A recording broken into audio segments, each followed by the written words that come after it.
Hello and welcome to the latest episode of Where the Monsters Are. I'm Louise. And I'm Sarah. If you enjoy listening to us, please like and subscribe to the podcast, and if you have a few minutes, please give us a review on Podchaser. You can also follow us on Instagram and Twitter at Where the Monsters Are. A quick word of warning before I start. The following story deals with the murder of a child, so if this is something that you don't want to listen to, you might want to listen to one of our other podcasts instead. This week's episode is going to be about the abduction and murder of young Fanny Adams, who was abducted and murdered by solicitor's clerk Frederick Baker in 1867 in England. Fanny Adams was born on the 30th of April 1859 in Tanhouse Lane, Alton, in the English county of Hampshire.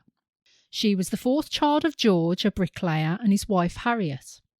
She had three older siblings, Ellen, George and Walter. She also had two younger sisters, Lizzie, who was born in 1862, and Ada, who was born in 1866.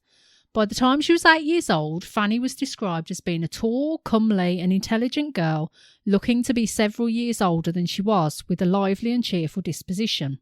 So, what happened? On the 24th of August, 1867, Fanny was out playing in Flood Meadow near the River Way with her younger sister Lizzie and a friend, Minnie Warner. While they were playing, they were approached by a young man wearing a black frock coat, light waistcoat and trousers. He offered Fanny a halfpenny, which is a halfpenny, to go for a walk with him. The children had seen him at church meetings, which was probably why they were initially unconcerned at going with him. There seems to be a bit of confusion about what exactly happened next, because there are some accounts that say that after he managed to get them to agree to go to the Hollow, which was a quiet country road, he then tried to get Fanny to go with him into a hop grove, but the other children were suspicious of him and he gave them a halfpenny each and told them to go home. The other story goes that the children were playing at the Amory Hop already, which was near where Fanny's family lived. The man offered Fanny a halfpenny to go with him, and when the other girls said they also wanted to go with him, he gave them 3 halfpennies to go away and buy some sweets. Minnie and Lizzie ran off with their coins, leaving Fanny with the man. The last that Minnie and Lizzie saw of Fanny was the young man picking Fanny up and carrying her into the hop field. From what I found, I think that's the most likely story. There was an illustration created which ran in an issue of the Illustrated Police News which showed Fanny's abduction, which I'll include on our Instagram. After having spent the afternoon since Fanny's abduction playing and eating the sweets they'd bought with their halfpennies, Minnie and Lizzie made their way to their respective homes. A neighbour, Mrs. Gardner, asked where Fanny was, and the children then explained what had happened. Mrs. Gardner was obviously alarmed at this and rushed to Mrs. Adams, Fanny's mum, and told her what they'd told her. Both women rushed up the lane where they met the same man coming from the direction of the Hollow. They asked him what he'd done with Fanny, to which he replied that he'd done nothing with her. He admitted that he'd given the children money, but only to buy sweets, which he often did with other children. He said that Fanny had left him unharmed to meet up with the other girls. He had an air of respectability about him which made the women trust what he was telling them as the truth, especially when he told them that he was a clerk of a local solicitor named William Clement. It was this calm air of respectability that convinced the women to let him leave. When Fanny failed to return home by 7 that night, her mother and a group of neighbours began to search the Hollow but found no sign of Fanny anywhere. In the nearby hop garden, however, local labourer Thomas Gates, who was a Crimean War veteran who had served at the charge of the Light Brigade, he found her. This is where I'm going to be describing the wounds that Fanny had sustained, so just a warning in case this isn't something you want to listen to, because it is quite graphic. Fanny had sustained some truly horrific injuries. Thomas found Fanny's head stuck on 2 hop poles. An ear had been removed from her head, which had 2 large cuts from mouth to ear across the temple. Her other remains were found close by. The head, arms and legs had been separated from the rest of her body. There were 3 cuts on the left side of her chest, and she had a deep cut on her left arm, which was dividing the muscles. Fanny's forearm had been cut off at the elbow joint, and her left leg nearly severed off at the hip joint, with her left foot cut off at the ankle. Yeah, this is not... It's not what I was expecting when I found out about this. Her right leg was torn from her body, and the whole contents of her pelvis and chest had been completely removed. 5 further incisions had been made on her liver, and her heart had been cut out. Both of her eyes had been cut out and were found in the nearby River Wye. Oh dear. Yeah. Most of her body parts were collected on that day, but an arm, foot and intestines were not found until the next morning. One foot was still in a shoe and still clutched in one hand with a halfpennies that Baker had given to her. The breastbone was never found, so I'm guessing that might have also ended up in the River Wye. Harriet, obviously devastated at what had happened to her daughter, collapsed with grief on the way to find her husband, who was playing cricket at the time, to tell him what had happened. Word was sent to him instead, so George went home to collect a loaded shotgun and went out to find the culprit. Neighbours stopped him and instead sat with him through the night. The police tried to find the murder weapons, believing them to be knives, but their attempts were unsuccessful, likely because of the amount of well-meaning members of the search party who had inadvertently trampled any evidence in their search for Fanny. A stone, which still had flesh and hair sticking to it, was found by local painter William Walker, and he handed it in to the police as evidence, as he thought that it might have been the murder weapon. Fanny's remains were collected up by searchers and taken to a house called Leathern Bottle, which was at 16 Amory Street, to be sewn together only yards away from her home. Later that evening, Superintendent William Cheney arrested the obvious suspect at his workplace, the solicitor's office in Alton High Street. 29-year-old solicitor's clerk, Frederick Baker, denied knowing anything about it before being escorted by the police through the angry crowd that had converged on Alton Police Station. It became evident quite quickly that the wristbands of Baker's shirt and his trousers were spotted with blood. His boots, socks and trouser bottoms were wet. "That won't hang me, will it?" he asked them nonchalantly, explaining that it was his habit to step into the water when he was out walking. He couldn't, however, explain where the bloodstains on his clothes had come from. When he was searched, 2 small knives, one of them stained with blood, were found on him. Locking Baker away, the police interviewed witnesses to discover the suspect's whereabouts for that afternoon. His colleagues confirmed that he had left the solicitor's office shortly after 1 p.m, returning at 3:25 p.m. He again went out and returned again at about 5:30. Mrs. Adams and Mrs. Gardner had come across him just after 5 p.m. It was a distasteful possibility that if he had killed Fanny during his first absence, had he returned to commit further mutilation on little Fanny's body? Nobody will ever know. Baker was acting extremely suspiciously when he returned. He spoke to one of his colleagues, a Maurice Biddle, at about 6 p.m. that evening, and as Biddle later told police, Baker appeared disturbed and had told him, "It will be very awkward for me if the child is murdered." Biddle explained that they had later gone to a local pub, the Swan, for a drink, where Baker had exhibited a morose expression. He'd said to Biddle that he might leave town the following Monday.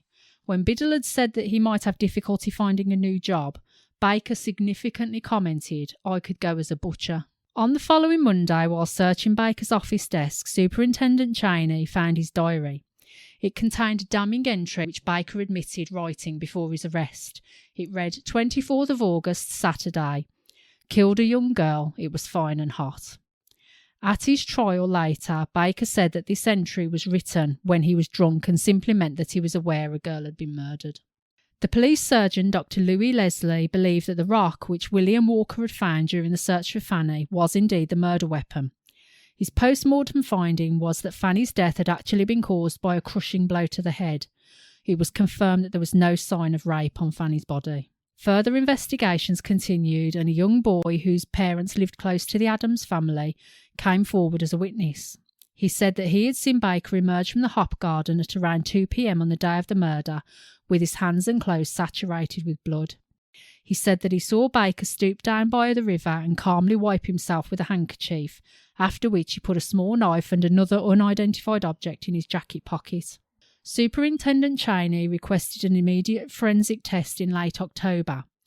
All recovered clothing and the 2 knives that were taken from Baker at the time of his arrest were sent to Professor A.S. Taylor at Guy's Hospital in London, where they were tested in great detail over the next few weeks. He confirmed that the surprisingly small amount of blood on the knives was human. At the inquest, he said that he would have expected more blood on the knives and signs of rust if they had been washed.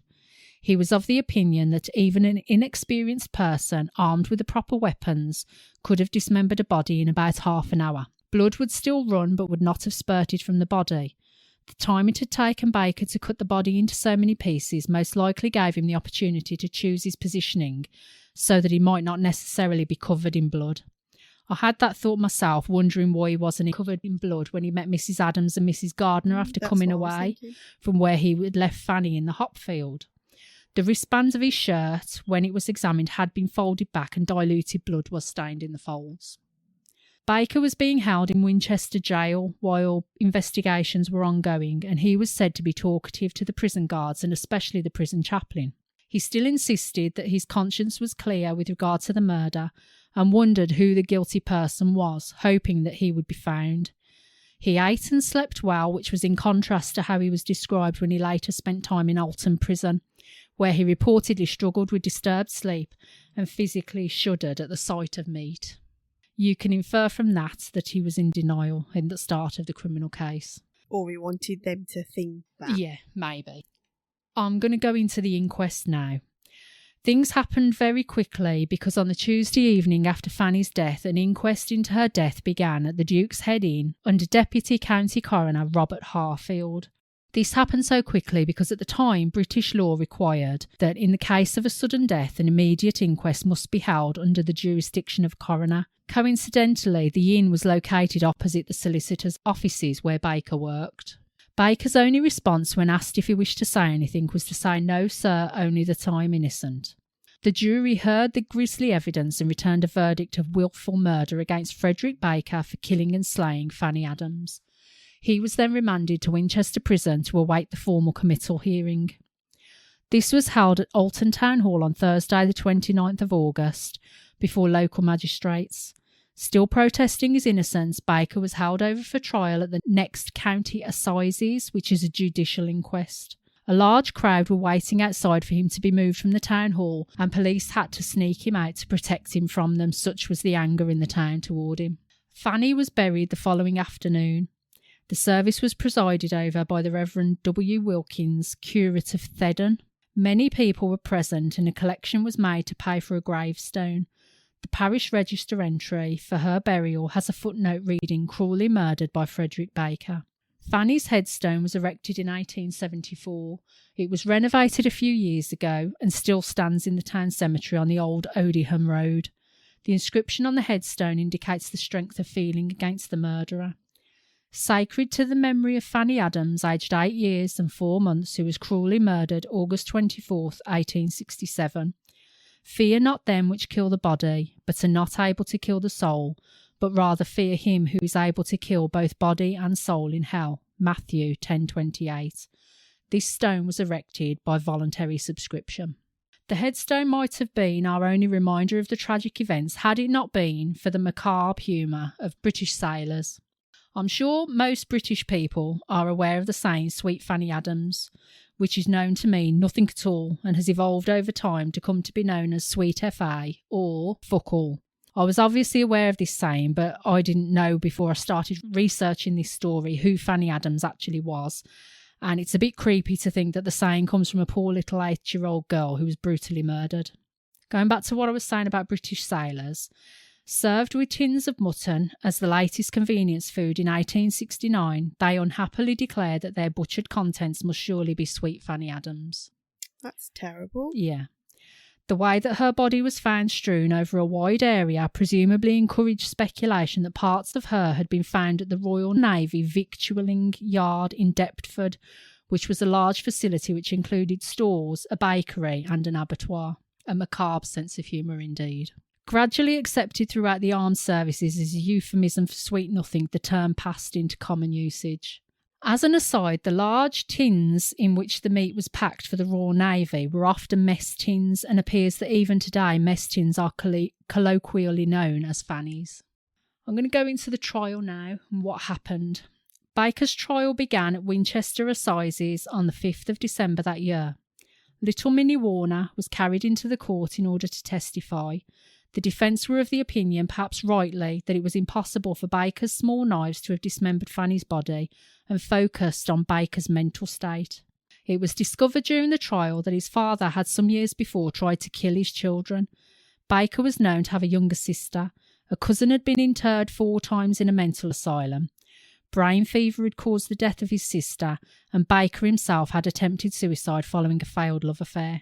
Unimpressed by the defence's arguments, the jury rejected Mr. Justice Mellor's judicial advice that they might consider Baker to be irresponsible for his actions by reason of insanity, which would probably be the likely verdict if this case were to happen today. After deliberating for only 15 minutes, the jury returned a guilty verdict and Baker was sentenced to death.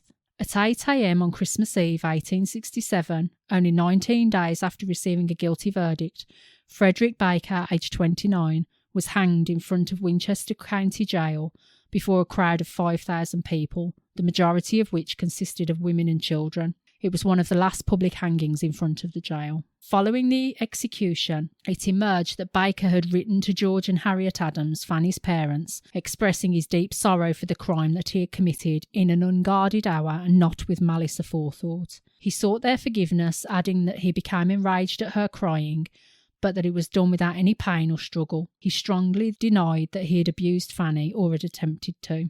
The one thing that did become apparent when I was researching this was that there's very limited information out there about Frederick Baker. I did manage to find out that he was born about 1840 in Great Malvern, Worcestershire, which isn't actually that far from where we are. His parents were Thomas and Sarah Baker, and he had 8 siblings. He was the second youngest. He apparently moved to Alton from Guildford about 2 months before Fanny's murder for work, and that since the children recognised him from church, he was religious. His parents had in fact raised him to be very religious. As I mentioned earlier, he'd come from a family with a history of mental illness, with a father who'd apparently tried to kill Baker and his sister, but I couldn't tell how long before this had happened. I couldn't find any information about that other than that it had happened. You do have to wonder how this case would have turned out if it had happened now, considering that there is a lot more awareness about mental health issues now. And that's the very sad story of Sweet Fanny Adams. I mean, that's just really, really awful. Mm. Because, I mean, why did he do it? I don't know. I mean, because it is, you know, if he hadn't abused her or anything like that, and he said in that letter that she was crying, but she was obviously crying for a reason. I don't know. I'm just confused. Yeah. I'm confused as to why he would give her money and take her off. He obviously had the intention to do something to her, otherwise he wouldn't have. Yeah. The issue you've got is that it's the 1860s.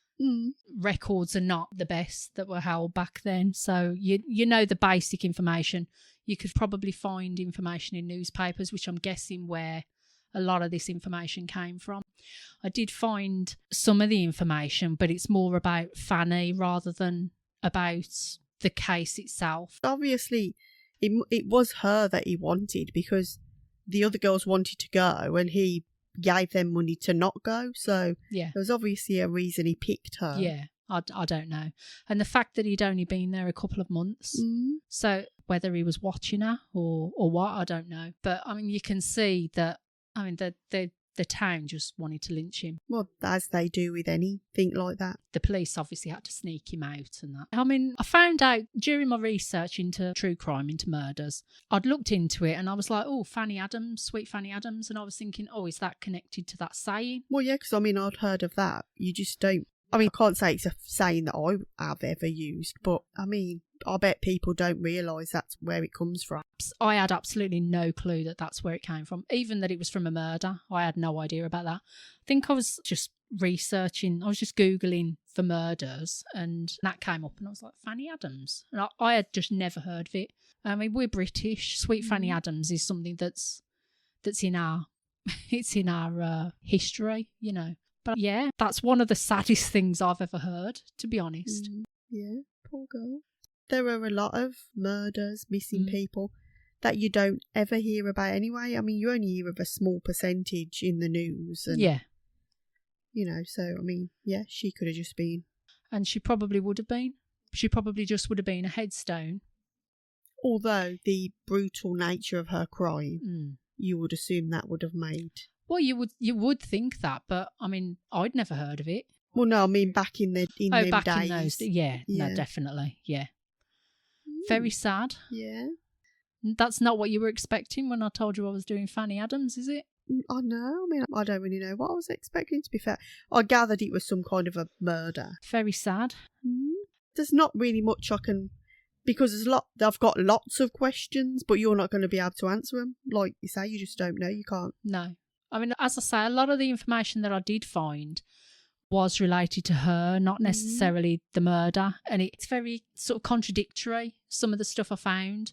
Some of the articles were saying one thing and then some were saying another, and there were not enough where you could say, oh, the majority of them are saying this, so this must be what happened. Lots of different things that they say happened. Yeah. And because of the time frame that you're talking, I mean, we're never going to know exactly what happened. No. So, okay, well, thank you for listening to what was probably quite a grisly case. You can follow us on Instagram and Twitter at Where the Monsters Are. If you're enjoying our stories, you can subscribe to the podcast on whichever platform you listen on. Sarah, do you want to say anything else?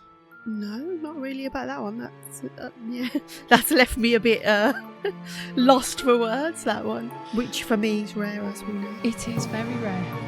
Okay then, all right, so we'll see you next week. Yep, see you next week. Have a good week, everyone. Take care, bye. Bye.